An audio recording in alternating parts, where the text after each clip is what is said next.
சட்டம் ஒழுங்கு திமுக காலத்திலிருந்து இருந்ததை விட மோசமாக இருக்குது.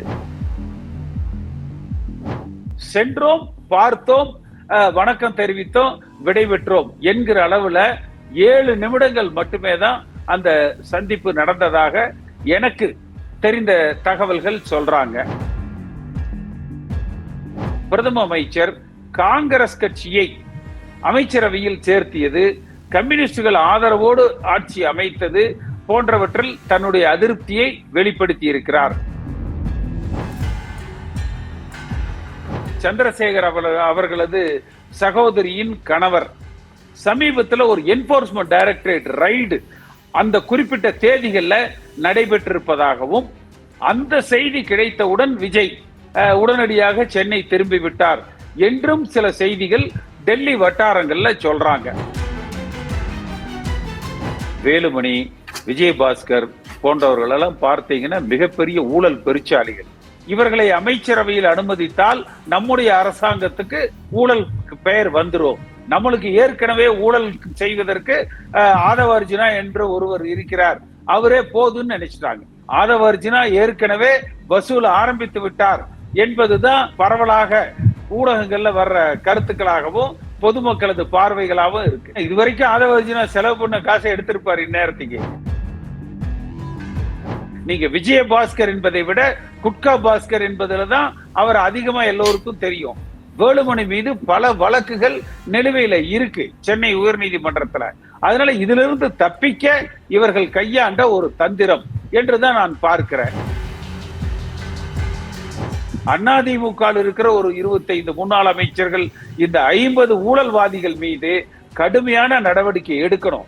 அப்படி விஜய் நடவடிக்கை எடுக்காவிட்டால் நிச்சயமாக விஜயையும் ஸ்டாலின் மீது எப்படி கோவப்பட்டார்களோ அதுபோல தமிழ்நாட்டு மக்கள் புறக்கணிப்பார்கள்.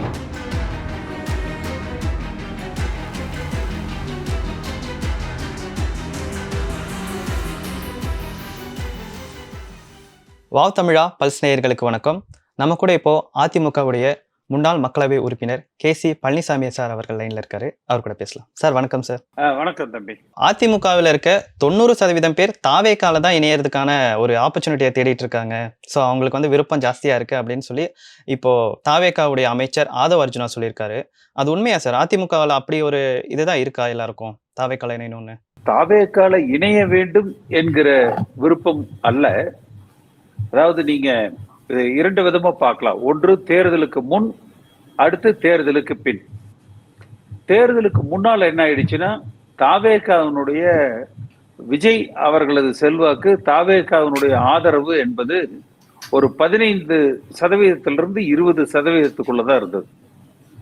ஆனா திரு எடப்பாடி பழனிசாமி அவர்கள் சரியாக கட்சியை ஒருங்கிணைக்காதது, அனைவரையும் அரவணைக்காதது, கூட்டணி கட்சிகளை ஒருங்கிணைக்காதது, வேட்பாளர் தேர்வுல லீமா ரோஸ் போன்றவர்களுக்கு வாய்ப்பு அளித்தது, ஆரம்ப கட்சிக்காரர்கள் புறக்கணிக்கப்பட்டது, பணம் மட்டுமே பிரதானம் என்று நினைத்து செயல்பட்டது போன்றவைகளால ஒரு 12-14% வாக்குகளை அதிமுக தாவேகாவிடம் இழக்க வேண்டிய ஒரு சூழலை ஏற்பட்டது.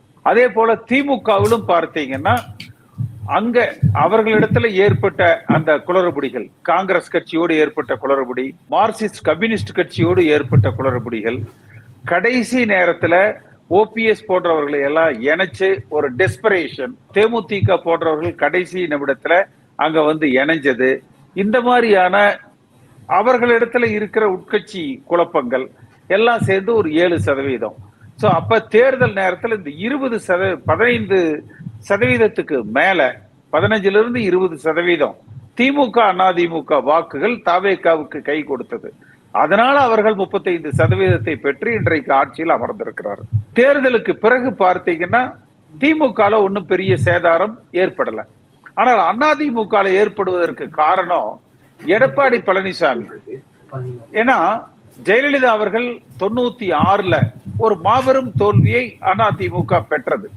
அப்ப அவர் சொன்னது, நான் இந்த தோல்விக்கு பொறுப்பெடுத்துக் கொள்கிறேன்.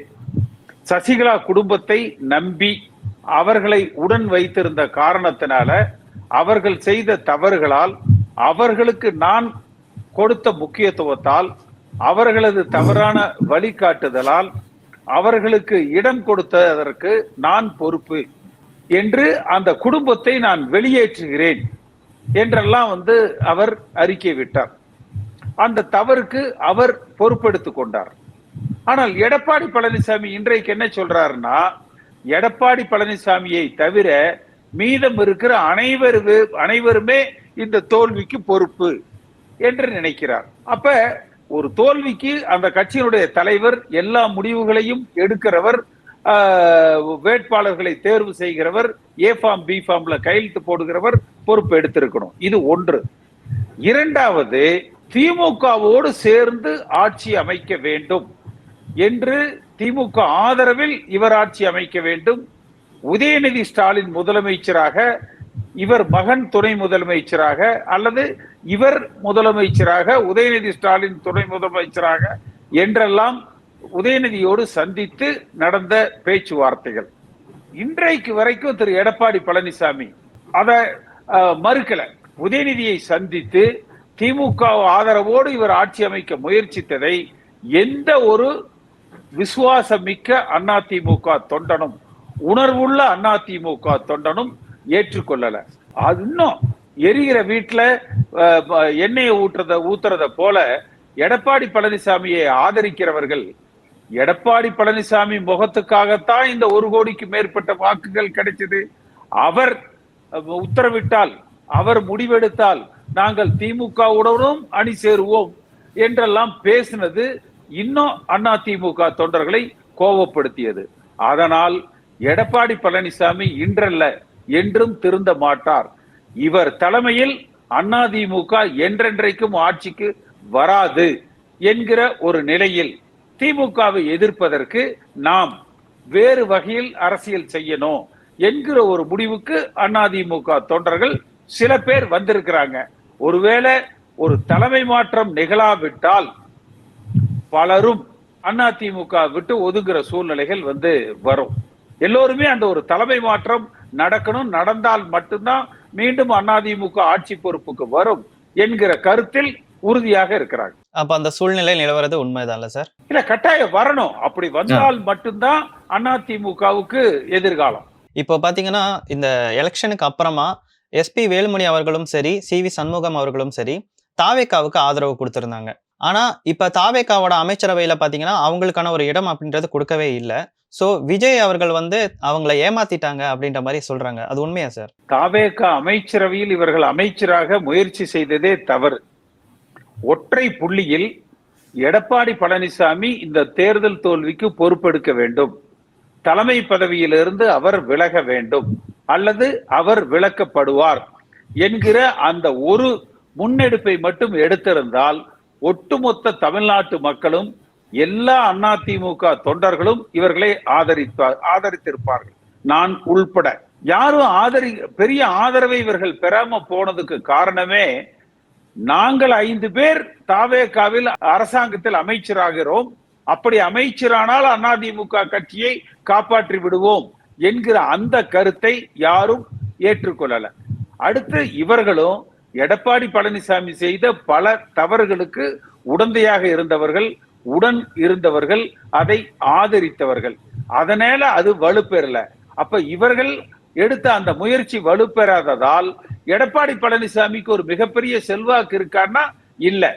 தலைமை மாற்றம் தேவை என்று அதிமுக தொண்டர்கள் இன்றளவும் எதிர்பார்க்கிறாங்க. எஸ்பி வேலுமணி சார் மறுபடியும் எடப்பாடி அவர்கள் கூட தான் ஜாயின் பண்ணதா சொல்லியிருக்காரு. சோ இப்ப அதிமுகவில் எடப்பாடி அவர்களோட கைதான் மறுபடியும் ஓங்கி இருக்கா?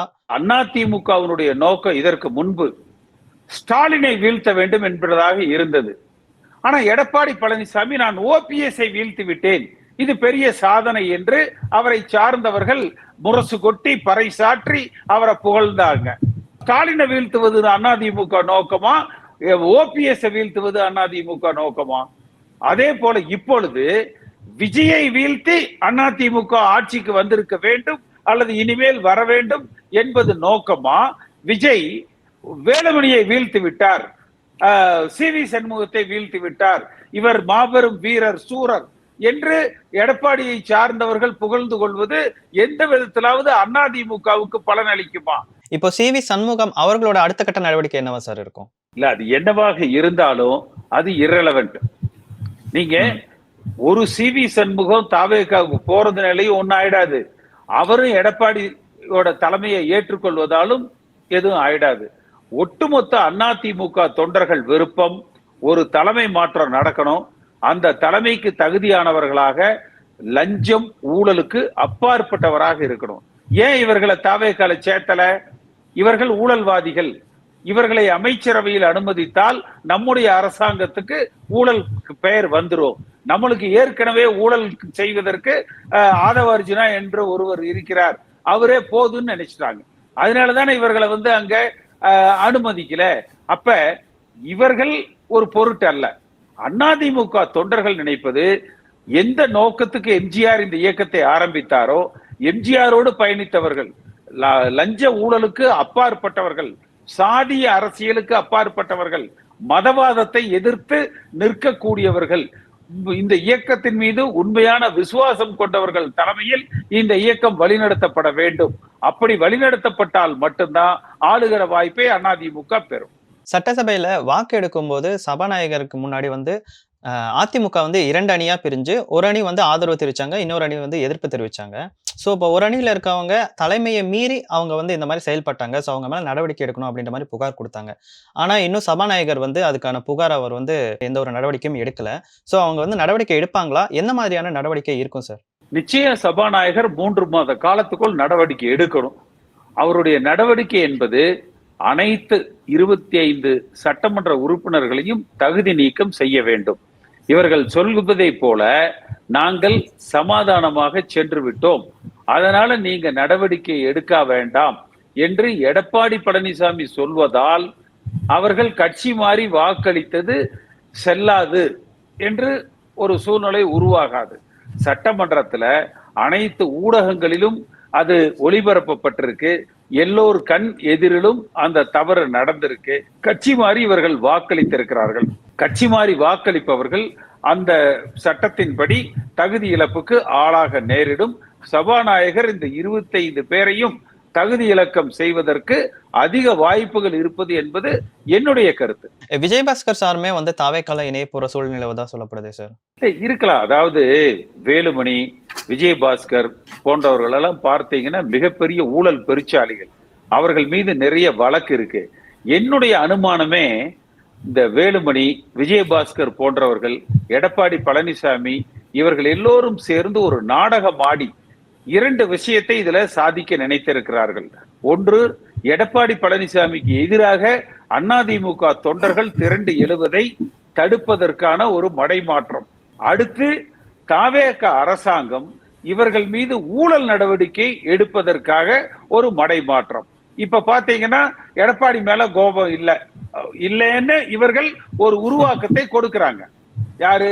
எடப்பாடி பழனிசாமி தரப்பினர். அதே போல தாவேக்கால நாங்கள் தாவேக்க ஆதரவாளர்கள் என்கிற ஒரு உருவாக்கத்தை இவர்கள் கொடுக்கிறாங்க. அதன் மூலமாக குற்றவியல் நடவடிக்கைகளில் இருந்து, லஞ்ச ஊழல் வழக்குகள்ல இருந்து, நீங்க விஜயபாஸ்கர் என்பதை விட குட்கா பாஸ்கர் என்பதுலதான் அவர் அதிகமா எல்லோருக்கும் தெரியும். வேலுமணி மீது பல வழக்குகள் நிலுவையில இருக்கு சென்னை உயர்நீதிமன்றத்துல. அதனால இதிலிருந்து தப்பிக்க இவர்கள் கையாண்ட ஒரு தந்திரம் என்றுதான் நான் பார்க்கிறேன். இதே போலத்தான் திமுக ஆட்சி காலத்துல ஸ்டாலின் சொன்னாரு, கொடநாடு கொலை கொள்ளை வழக்க நான் உண்மை குற்றவாளியை கண்டுபிடிப்பேன், 90 நாளில் முன்னாள் அமைச்சர்கள் ஊழல் செய்தவர்கள் சிறை செல்வார்னு. அந்த அமைச்சர்கள் விட ஸ்டாலின் அரசாங்கத்துல அதிக ஊழல் நடந்தது. இவர்களிடத்துல பணம் பெற்றுக்கொண்டு இவர்கள் மீது நடவடிக்கை எடுக்கல. சோ ஒட்டுமொத்தமா மக்கள் திமுக அதிமுக 2 பேர் மீதும் கோபம் கொண்டார்கள். அப்ப விஜய் திமுக இருக்கிற ஒரு 25 முன்னாள் அமைச்சர்கள், அதிமுக இருக்கிற ஒரு 25 முன்னாள் அமைச்சர்கள், இந்த 50 ஊழல்வாதிகள் மீது கடுமையான நடவடிக்கை எடுக்கணும். அப்படி விஜய் நடவடிக்கை எடுக்காவிட்டால் நிச்சயமாக விஜயையும் ஸ்டாலின் மீது எப்படி கோவப்பட்டார்களோ அதுபோல தமிழ்நாட்டு மக்கள் புறக்கணிப்பார்கள். இவரது அரசாங்கத்திலும் ஆனந்த் பேசியிருப்பாரு, ஊழல் செஞ்ச அமைச்சரவையிலிருந்து நீக்கிடுவார்னு. ஆதவ அர்ஜுனா ஏற்கனவே வசூல் ஆரம்பித்து விட்டார் என்பதுதான் பொது பரவலாக ஊடகங்கள்ல வர்ற கருத்துக்களாகவும் பொதுமக்களது பார்வைகளாகவும் இருக்கு. இப்போ முதலமைச்சர் விஜய் அவர்கள் வந்து டெல்லி போய் பிரதமரை மீட் பண்ணியிருந்தாரு. ஆனா அவங்களுக்குள்ள இருந்த கான்வர்சேஷன் பாத்தீங்கன்னா ஒரு 10 மினிட்ஸ் மட்டும் தான் இருந்துச்சு. 10 நிமிஷத்திலேயே ரொம்ப சீக்கிரமா வந்து முடிச்சுட்டாங்க. இவ்ளோ சீக்கிரமா வந்து தமிழ்நாட்டோட பிரச்சனை எல்லாம் கன்வே பண்ணியிருக்க முடியுமா? என்ன சார் பேசியிருப்பாங்க? இல்ல, அவர் ஒரு போதுமான தயாரிப்போடு என்ன தமிழ்நாட்டுக்கு எதையெல்லாம் வலியுறுத்த வேண்டும், என்ன கோரிக்கைகளை பிரதம அமைச்சரிடத்துல கேட்டு பெற வேண்டும், குறிப்பாக நிதி ஆதாரங்களுக்கு என்ன செய்ய வேண்டும் என்பதெல்லாம் அவர் பெரிய அளவுல ஒரு முன் தயாரிப்புல ஈடுபடாம ஒரு கர்டசி கால், சென்றோம், பார்த்தோம், வணக்கம் தெரிவித்தோம், விடைபெற்றோம் என்கிற அளவுல 7 நிமிடங்கள் மட்டுமே தான் அந்த சந்திப்பு நடந்ததாக எனக்கு தெரிந்த தகவல்கள் சொல்றாங்க. அடுத்து அந்த 7 நிமிடத்திலும் பிரதம அமைச்சர் காங்கிரஸ் கட்சியை அமைச்சரவையில் சேர்த்தியது, கம்யூனிஸ்டுகள் ஆதரவோடு ஆட்சி அமைத்தது போன்றவற்றில் தன்னுடைய அதிருப்தியை வெளிப்படுத்தி இருக்கிறார் என்று சொல்றாங்க. அமித்ஷா அவர்கள் சந்திக்கல. அதே போல குடியரசுத் தலைவர், துணை குடியரசுத் தலைவர்கள் போன்றவர்கள் சந்திக்கல. அப்ப டெல்லியோடு இவருக்கு இன்னும் ஒரு சுமூகமான உறவு ஏற்படல. அதன் அடிப்படையில இவர் சோனியா காந்தி, ராகுல் காந்தி போன்றவர்களிடத்துல இருந்த சந்திப்பை ரத்து செய்திருக்கிறார். அந்த ரத்துக்கு 2 காரணங்கள் சொல்லப்படுது. ஒன்று, மத்தியில் ஆளுகிற பாஜகவை வருத்தப்பட வைக்க கூடாது, அவர்கள் கோபத்துக்கு ஆளாகக்கூடாது என்று. இன்னொன்று, பிரிட்டோ என்று விஜய் அவர்களது மாமா, அதாவது திரு சந்திரசேகர் அவர்களது சகோதரியின் கணவர் சமீபத்தில் ஒரு என்போர்ஸ்மெண்ட் டைரக்டரேட் ரைடு அந்த குறிப்பிட்ட தேதிகள்ல நடைபெற்றிருப்பதாகவும், அந்த செய்தி கிடைத்தவுடன் விஜய் உடனடியாக சென்னை திரும்பி விட்டார் என்றும் சில செய்திகள் டெல்லி வட்டாரங்கள்ல சொல்றாங்க. என்போர்ஸ்மெண்ட் டைரக்டரேட்ல ரைடு நடந்தது உண்மை. அதுல அந்த பிரிட்டோ என்பவர் சோதிக்கப்பட்டிருக்கிறார். ஆனா அவர் திரு சந்திரசேகர் அவர்களது மைத்துனரா இல்லையா அல்லது வேறொரு நபரா என்பதை என்போர்ஸ்மெண்ட் டைரக்டரேட் அதிகாரிகள் இன்னும் உறுதிப்படுத்தல. அந்த தகவல்களை அவர்கள் வெளியிட மறுக்கிறார்கள். இப்ப விஜய் அவர்கள் வந்து அமைச்சர்கள் யாரையுமே கூட்டிட்டு போகாம தான் அங்க போயிருந்தாரு. சோ செங்கோட்டையன் மாதிரியான அமைச்சர்களை கூட்டிட்டு போயிருந்தா, ஒரு எக்ஸ்பீரியன்ஸ் இருக்க அமைச்சர்களை கூட்டிட்டு போயிருந்தா என்ன பேசணும், எவ்வளவு நேரம் பேசணும், யார்கிட்ட பேசணும், அந்த மாதிரியான விஷயங்கள்லாம் அவருக்கு கிடைச்சிருக்குமா சார்? நிச்சயமா சீஃப் செக்ரட்டரி போயிருக்கணும். ஒரு நாள் 2 நாள் முன்னாடியே சீஃப் செக்ரட்டரி போயிருக்கணும். அங்க இருக்கிற கேபினெட் செக்ரட்டரியை சந்திச்சிருக்கணும். செங்கோட்டையன் போன்ற அனுபவஸ்தர்கள் முன்கூட்டியே டெல்லி சென்றிருக்கணும். பிரதம அமைச்சர் அலுவலகம், அமித்ஷா அவர்கள் அலுவலகம் போன்றவற்றில் தொடர்பு கொண்டு இதையெல்லாம் உறுதிப்படுத்தி என்ன கோரிக்கைகளை வலியுறுத்த வேண்டும் என்பதில் இவர்கள் கொஞ்சம் தயாரிப்போட போயிருக்கணும். ஒருவேளை இது வெறும் கர்டசி விசிட் என்கிற அளவுல விஜய் எடுத்துக்கொண்டு இருக்கலாம். மீண்டும் ஜூன் 2வது வாரத்துல டெல்லி செல்கிறார், அந்த நித்தி ஆயோக் கூட்டத்துல கலந்து கொள்ள செல்கிறார் என்கிறாங்க. அப்பொழுதாவது போதுமான தயாரிப்போடு சென்று தமிழ்நாட்டு நலன்களை அவர் வலியுறுத்துவார் என்றுதான் நம்ம எதிர்பார்க்கிறோம். இப்ப இந்த பிரச்சனைக்கு அப்புறமா அதிமுக அவ்வளவுதான், இனி அதிமுகவால எந்திரிக்கவே முடியாது அப்படின்னு சொல்றாங்க. மறுபடியும் அதிமுக வருமா? அவங்க திரும்பி வரணும்னா என்ன பண்ணணும் சார்? எடப்பாடி பழனிசாமி தலைமையில் இருக்கிற வரை அதிமுக வெற்றி பெறாது. அதனால தலைமை மாறினால் மட்டும்தான் வெற்றி வாய்ப்பு சாத்தியம். அந்த தலைமை மாற்றத்தை நோக்கி நிச்சயமாக அதிமுக தொண்டர்கள் பயணிப்பாங்க. அதை மடைமாற்றுவதற்கு வேலுமணியும் எடப்பாடியும் சேர்ந்து நடித்த இந்த நாடகத்துல ஒரு மடைமாற்றத்தை தற்காலிகமாக அவர்கள் ஏற்படுத்தி இருக்கிறார்கள். அதே போல தாவேகாவிலிருந்து இவர்கள் மீது ஊழல் வழக்குகள் புனையக்கூடாது என்பதற்காகவும் ஒரு மடைமாற்றத்தை இவர்கள் ஏற்படுத்தி இருக்கிறார்கள். நிச்சயமாக தமிழ்நாட்டு மக்கள் இது கூட புரியாதவர்கள் அல்ல. இப்ப அதிமுகல இருந்து 3 எம்எல்ஏக்கள் வந்து அவங்களோட பதவியை ராஜினாமா பண்ணியிருந்தாங்க. இப்ப அந்த இடத்துல எல்லாம் பாத்தீங்கன்னா இடைத்தேர்தல் வரும், தாவேக்கால இணைஞ்சிட்டாங்க அப்படிங்கறனால. சோ அந்த இடைத்தேர்தல்ல அவங்க தாவேக்கா சார்பா நின்று வெற்றி பெறுவாங்களா சார்? வாய்ப்பு இருக்கா ஜெயிக்கிறதுக்கு? இந்த தேர்தல் நடக்கட்டும், முதல்ல தேர்தல் அறிவிக்கணும்.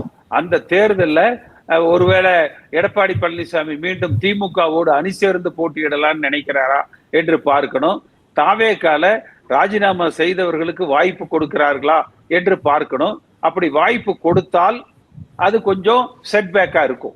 மக்கள் ஆதரவு அவ்வளவாக இவர்களுக்கு கிடைக்காது. அது வந்து ஒரு ஹார்ஸ் ட்ரேடிங். ஏன்னா இன்றைக்கு கூட ஒரு பத்திரிகையில போட்டிருக்காங்க, கேபினெட் செக்ரட்டரியே கூட டெல்லியில ஹார்ஸ் ட்ரேடிங் என்பதாக இது பார்க்கப்படுவதாக அவரிடத்துல கருத்தை சொல்லி இருக்காங்க. அதனால அவர்களுக்கு சீட்டு கொடுக்கிறாரான்னு பார்த்துட்டு தான் முடிவு பண்ணணும். இப்ப விஜய் அவர்கள் எலெக்ஷனுக்கு முன்னாடி பாத்தீங்கன்னா பரந்தூர்ல விமான நிலையம் வரதை வந்து எதிர்த்து நிறைய போராட்டங்களா பண்ணாரு. சோ மக்களை நான் கூட்டிட்டு போய் செக்ரட்டரியேட்டுக்கே கூட்டிட்டு போக வேண்டிய மாதிரி பேசினாரு. பட் இப்ப அவர் உள்ள வந்ததுக்கு அப்புறமா அவர் வந்து அந்த பரந்தூர் விமான நிலையத்தை வந்து கேன்சல் பண்ணிட்டாருன்னு சொல்றாங்க. அந்த இடத்துல வந்து ஒரு இண்டஸ்ட்ரியல் எஸ்டேட் கிரியேட் பண்ணலாம் அப்படிங்கிறாங்க. சோ இது வந்து கரெக்டா இருக்குமா சார்? அந்த பகுதி மக்களுக்கு அது விமான நிலையமோ அல்லது இண்டஸ்ட்ரியல் எஸ்டேட்டோ அந்த பகுதி மக்களுக்கு பயன் தரக்கூடிய ஒரு செயல் நடந்தால் தமிழ்நாட்டு மக்களுக்கு அது மகிழ்ச்சி அளிக்கிற விஷயம். இந்த ஒரு மாத ஆட்சி காலன்றது மக்களுக்கான ஒரு நிறைவை கொடுத்திருக்கா சார்? இல்ல, பெரும் அதிருப்தியில தான் இருக்காங்க. ஏன்னா சட்டம் ஒழுங்கு திமுக காலத்துல இருந்து இருந்ததை விட மோசமாக இருக்குது. டாஸ்மாக்ல இன்றைக்கு கூட அந்த பாட்டிலுக்கு 10 ரூபா அப்படிங்கிறது ஆதவ அர்ஜுனா வீட்டுக்கு இதுவரை முதல்ல சசிகலாவிடத்துக்கு சென்றது. அப்புறம் கொஞ்ச நாள் எடப்பாடி பழனிசாமி சசிகலா வெளியேற்றப்பட்ட பிறகு அப்புறம் சபரீசன், தற்பொழுது ஆதவ அர்ஜுனாவிடம் அந்த கலெக்ஷன் முழுமையாக தினசரி ஒப்படைக்கப்படுவதாக பத்திரிகைகள் சொல்றாங்க. அப்ப இந்த ஊழல் நம்ம இன்றைக்கு கூட பார்த்திருப்போம். திருச்செந்தூர்ல அறநிலையத்துறை அமைச்சர் போனாரு. அங்க இருக்கிற அந்த அர்ச்சகர்கள் அமைச்சர்கிட்டயே ஒரு 4000 ரூபாய் காசு வாங்கிட்டு தான் தரிசனத்துக்கு அனுமதித்தார்கள்னு. அது மாதிரி டாஸ்மாக் அமைச்சர் அவருக்கு இன்னும் இந்த அமைச்சர்களை யாருக்கும் அடையாளம் தெரியாது. அதனால சும்மா ஒரு மோட்டார் சைக்கிள்ல ஒரு 4-5 டாஸ்மாக் பார்களுக்கு போய் அவரே சரக்கு வாங்கி பார்த்தாருன்னா தெரிஞ்சிடும் எந்தெந்த கடையில எவ்வளோ எச்சு வாங்குறாங்கன்னு. அதே மாதிரி விஜய்க்கு நிறைய நண்பர்கள் இருக்கிறாங்க. குறிப்பா ஆதவ அர்ஜுனாட்ட சில காரியங்களுக்கு சில பேர் அனுப்புனா எப்படி ரேட்டு பேர நடக்குது, எப்படி வாங்குறாங்க, இவருடைய அரசாங்கம் ஊழலுக்கு அப்பாற்பட்டதாக இருக்கிறதா என்பது விஜய் புரிந்து கொள்வார். அடுத்து சட்டம் ஒழுங்கு சரியில்லை, இன்னும் பல விஷயங்கள். இப்ப இந்த டெல்லி சந்திப்பும் இன்னும் மக்களுக்கான ஆக்கப்பூர்வமான பணிகள் அவர் இறங்கல. ஆனா அதற்கான முயற்சிகள்ல தினசரி தலைமைச் செயலகம் வருகிறார். ஒரு அதிகாரியை போல 10 மணில இருந்து 5 மணி வரைக்கும் உட்கார்ந்து கடுமையாக உழைக்கிறார் என்பதை மக்கள் பார்க்கிறாங்க. அடுத்து இந்த லாவணி அரசியலுக்குள்ள அதாவது நீ இதை செஞ்சியான்னு கேட்டா இல்ல ஊங்காலத்துல அதை செஞ்சியா இதை செஞ்சியா என்கிற அந்த மாற்றி மாற்றி பழி போடுகிற அரசியல்ல இருந்தா விஜய் தள்ளி நின்னுட்டு ஒரு அரசாங்கத்தை அதிகாரிகளோடு கலந்து ஆலோசித்து நல்ல விஷயங்களை செய்ய முயற்சி செய்கிறார். அந்த முயற்சி வெற்றி அடைகிற பொழுதுதான் விஜய் ஒரு நல்ல அரசாங்கத்தை கொடுக்கிறாரான்னு பார்க்கணும். ஆனால் எப்படி இருந்தாலும் ஆதவை போன்ற ஊழல் பெருச்சாளிகள் இந்த அரசாங்கத்துக்கு ஒரு சுமையாக இருப்பார்கள். எப்படி ஒரு சசிகலாவோ எப்படி ஒரு சபரீசனோ அதே போலத்தான் அவர்கள் இருப்பாங்க. Okay sir. விஜய் அவர்கள் வந்து பதவி ஏற்கும் போதே சொல்லியிருந்தாரு, நான் தான் பவர் சென்டர், என்னை தாண்டி எதுவுமே இருக்காது, வேற யாரும் இல்லைன்ட்டு. ஆனா இப்ப ஆதவ அர்ஜுனா அவர்கள் மேல வந்து நிறைய புகார்கள் வருதுன்னு நீங்க சொல்றீங்க இல்லைங்களா? சோ இப்ப இந்த விஷயத்தெல்லாம் விஜய் அவர்களுக்கு போய் சேர்ந்திருக்குமா, இல்ல பொதுவா சொல்றாங்க, இல்ல பத்திரிகையாளர்கள் சொல்றாங்க ஆக்டிங் பண்ணிட்டு இருந்தவர் சிஎம் ஆயிட்டாரு, இன்னொருத்தர் ஆக்டிங் சிஎம் இருக்காருன்னு சமூக வலைதளங்கள்ல நிறைய வருது. நீங்களும் பார்த்துருக்கீங்க. இந்த அரசாங்கமே சமூக வலைதளங்களால் உருவாக்கப்பட்ட ஒரு அரசாங்கம். அதனால ஆதவ அர்ஜுனாவை கட்சியிலிருந்தும் அமைச்சரவையிலிருந்தும் ஒதுக்காம வைத்திருந்தால் நிச்சயம் இதுவரைக்கும் ஆதவ அர்ஜுனா செலவு பண்ண காசை எடுத்திருப்பாரு இந்நேரத்துக்கு. அதனால இதோட போதும்னு அனுப்பிச்சு விடாம இருந்தால் இந்த அரசாங்கத்துக்கான அவப்பெயர் இப்ப நம்ம சொல்றோம் இல்லையா, 96ல ஜெயலலிதா அவர்கள் சசிகலா குடும்பம் தான் காரணம்னு சொன்னாங்கன்னு. இப்ப ஸ்டாலின் உட்கார்ந்து புலம்புறாரு இல்லையா, மருமகன் செய்த தவறால் தான் அனுபவிக்கிறேன்னு. இந்த நிலை விஜய்க்கு வரும். விஜய் அவர்களுக்கு இந்த விஷயம் சேர்ந்திருக்குமா? அவருக்கு தெரியுமா இந்த விஷயம் எல்லாம்? இல்ல, நிச்சயமா ஒரு முதலமைச்சர் நினைத்தால் தெரிந்து கொள்ளலாம். அப்படி அவர் தெரிந்து கொள்ள முயற்சிக்கணும். அப்பதான் அவர் ஒரு நல்ல அரசாங்கத்தை கொடுக்க முடியும். அவர் சினிமால பார்த்திருப்பார்ல, வெளியில 4 பேர்கிட்ட விசாரிக்கிறது, 4 பேர் இடத்துல கேட்டு தெரிஞ்சுக்கிறது, மக்கள் என்ன நினைக்கிறாங்க என்பதை அறிந்து கொள்வது, அது செய்வது அவருக்கு நல்லது. Okay sir. அதே மாதிரி விஜய் அவர்கள் மேலேயுமே ஒரு விமர்சனம் வைக்கப்படுது, இப்ப வரைக்குமே அவர் பத்திரிகையாளர்களை சந்திக்க மாட்டேங்கிறாரு அப்படின்னு.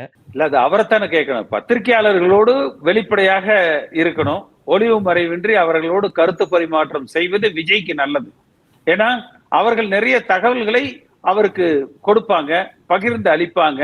மக்கள் என்ன நினைக்கிறாங்கிறது அவருக்கு தெரியும். ஒருவேளை இன்னும் தான் அந்த ஸ்கிரிப்டட் கண்டென்ட்டை மட்டும்தான் அவருக்கு பேசி பழக்கம். அதனால இன்னும் கொஞ்சம் காலம் பொறுத்தாவது பத்திரிகையாளர்களை அவர் அவசியம் சந்திக்கணும். Thank you so much for your time sir. நன்றி. நன்றி.